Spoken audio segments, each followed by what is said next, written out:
Praise the Lord. பிரியமான தேவ ஜனமே, இன்றைக்கு பேசும் வேதம் எதை பற்றி பேசப் போகிறது? நெருக்கம். இன்னைக்கு இந்த செய்தியை கேட்டுக்கொண்டிருக்கிற ஒவ்வொருத்தருடைய வாழ்க்கையிலும் ஏதோ ஒரு இடத்துல, ஏதோ ஒரு விஷயத்துல, ஒரு நெருக்கத்தின் மத்தியில இன்னைக்கு ஆண்டோடைய வார்த்தையை கேட்டுக்கொண்டிருக்கிறோம். ஏன் இந்த நெருக்கம் என்ற வெளிப்பாடை கர்த்தர் இன்னைக்கு நம்மளோட கூட பேசுவாராக. பிரியமான தேவ ஜனமே, வேதத்துல அன்னாள்னு ஒரு மகள் இருந்தாங்க. அந்த அன்னாளுக்கு ஒரு மிகவும் ஒரு அன்பான கணவர் எல்கானா. வேதத்துல 1 சாமுவேல் 1ஆம் அதிகாரம் 5ஆம் வசனத்துல வாசிக்கிறோம். அன்னாளை எல்கானா அதிகமா நேசிச்சதுனால when he shared everything he gave her a double portion. அவர் எப்பெல்லாம் அவர் பங்கு போடுறாரோ அப்பெல்லாம் அண்ணாளுக்கு ரெட்டிப்பான பங்கு கொடுத்தாராம். அதே மாதிரி 8ஆம் வசனத்துல வாசிக்கிறோம், ஏன் அண்ணாலே நீ அழுவுற, 10 பிள்ளைங்களுக்கு நான் சமம் இல்லையா? அப்போ ஒரு அன்பான கணவர் அண்ணாளுக்கு இருந்தும் கர்த்தரோ கர்த்தரோ அவள் வாழ்க்கையில கர்ப்பத்தை அடைச்சிட்டாங்க. அந்த நெருக்கம் தான். நிறைய காரியங்கள், everything is going good, everything is well, all is well, but ஏதோ ஒரு காரியத்துல நம்ம நெருக்கத்தின் மத்தியில் நடந்து கொண்டு வருகிறோம்.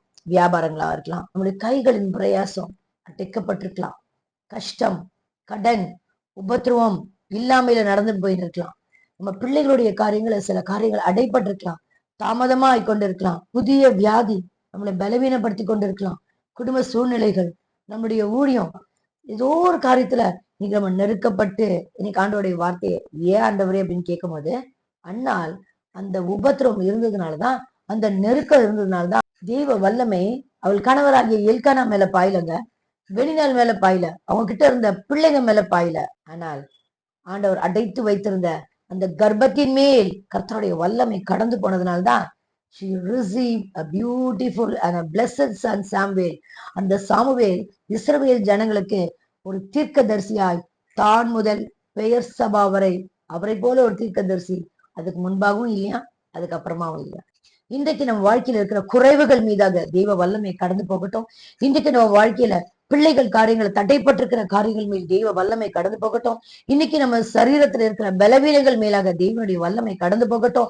இன்னைக்கு என் வாழ்க்கையில எந்த இடத்துல தெய்வன் கிரியை செய்யணும்னு விரும்புறோமோ அந்த இடத்துல தெய்வனுடைய வல்லமை கடந்து போகட்டும். எந்த இடத்துல அற்புதம் நடக்காத, அதிசயம் நடக்காத என்று எதிர்பார்த்து கொண்டிருக்கிறோமோ அந்த இடத்துல தெய்வனுடைய வல்லமை கடந்து போகட்டும். எந்த இடத்துல வெட்கமும் நிந்தையும் அவமானமும் தோல்விகளும் நாம் சகித்து கொண்டிருக்கிறோமோ அந்த இடத்துல தெய்வனுடைய வல்லமை கடந்து போகட்டும். எந்த இடத்துல ஒரு எதிர்பார்ப்போட இருக்கிறோமோ அந்த இடத்துல இன்னைக்கு தெய்வ வல்லமை கடந்து போகும்போது பாருங்களேன், நம்ம வாழ்க்கையில சில ஆசீர்வாதங்களை கொண்டாட போகுது.